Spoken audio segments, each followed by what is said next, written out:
Hello everyone, welcome to my channel Medical School. Today we are going to learn the anatomy of internal carotid artery and its branches. So let's draw the diagram of internal carotid artery. So after bifurcation, internal carotid artery runs cranially. It has 4 segments. Let's say the first segment is from bifurcation to its entry into the petrous bone of the cranium, that is cervical segment. Second segment is petrous segment or petrous part, which is from its entry into the petrous bone to exit to the petrous bone into the cavernous sinus. The third part is the cavernous part of eassy. After exiting from the petrous part, it traverses anteriorly and then turns backward and get S-shaped loop. This is a cavernous segment.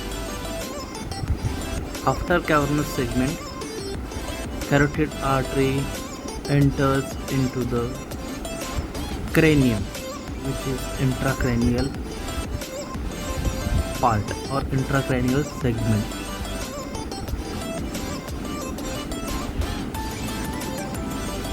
Understood? These are the 4 segments: cervical, petrous, cavernous and intracranial. Now we'll discuss the branches from each segment. The cervical part of internal carotid artery have no branches. So there is no cervical branch. Then is second part, petrous part. The 2 branches arises from the petrous part. One branch arises from its anteriorly, which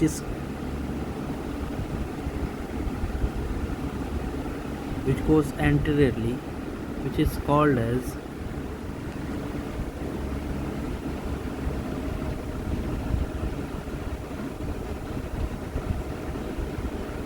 artery of pterygoid canal, and this artery of pterygoid canal travels anteriorly and then anastomosis with the greater palatine artery.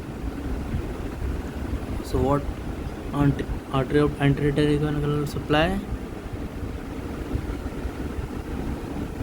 It anastomosis with the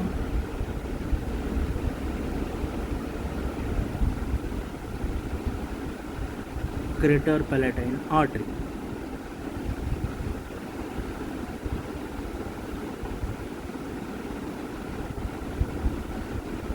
So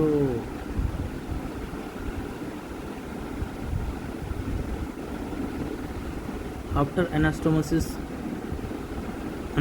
with the greater palatine artery, it traverses through the incisive canal to anastomosis with the sphenopalatine artery and supply the nasal septum.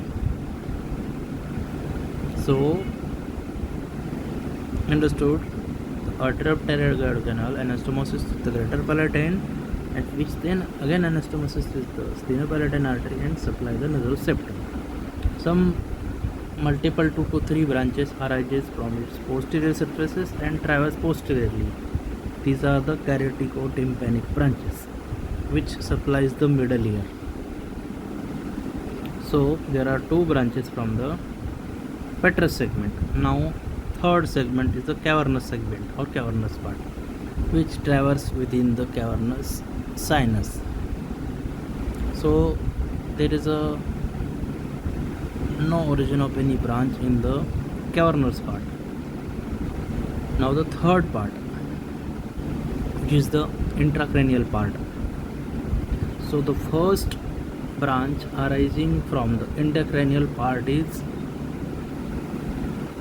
ophthalmic artery, which arises from the dorsal surface and it supplies the eye through its artery called as central retinal artery. So ophthalmic artery gives the central retinal artery and then which supplies the eye. Another branch is the posterior communicating artery, which arises from the posterior medial surface and run posteriorly. We have already covered this anatomy of posterior communicating artery. As you know, it's a part of our circle of Willis. So it joins with the posterior cerebral artery and completes the circle of Willis. The third branch is anterior choroidal artery, which is also traverse posteriorly and supply the choroid plexus of the lateral ventricle. Now the two terminal branches, internal carotid artery divides into the two major arteries. One is the larger middle cerebral artery, which supplies the lateral surface of the cerebrum, mainly your lateral part of frontal, temporal and parietal lobe, which is the middle cerebral artery. And another branch which travels anteriorly is the anterior cerebral artery. One more branch which arises just after the cavernous part, I have not mentioned here. It is a superior hypophyseal artery. This arises somewhere just before the ophthalmic artery, and this superior hypophyseal artery supplies your hypophysis, that is pituitary. So let's revise. Cervical part, no branch arises from the cervical part. Petrous part have two branches. One is the artery to pterygoid canal and another is the carotid-tympanic artery. Third part is the cavernous part. Similarly, no branches arises from the cavernous ICA. Third is the intracranial ICA. First branch arising from the intracranial ICA is ophthalmic artery, which arises from its dorsal surface and supply the eye through each branch called as central retinal artery. Second branch is a posterior communicating artery, gives major contribution in the circle of Willis. Third is the anterior choroidal artery, and two terminal large branches are middle cerebral artery and anterior cerebral artery. Thanks for watching my video. Please like and subscribe to my channel.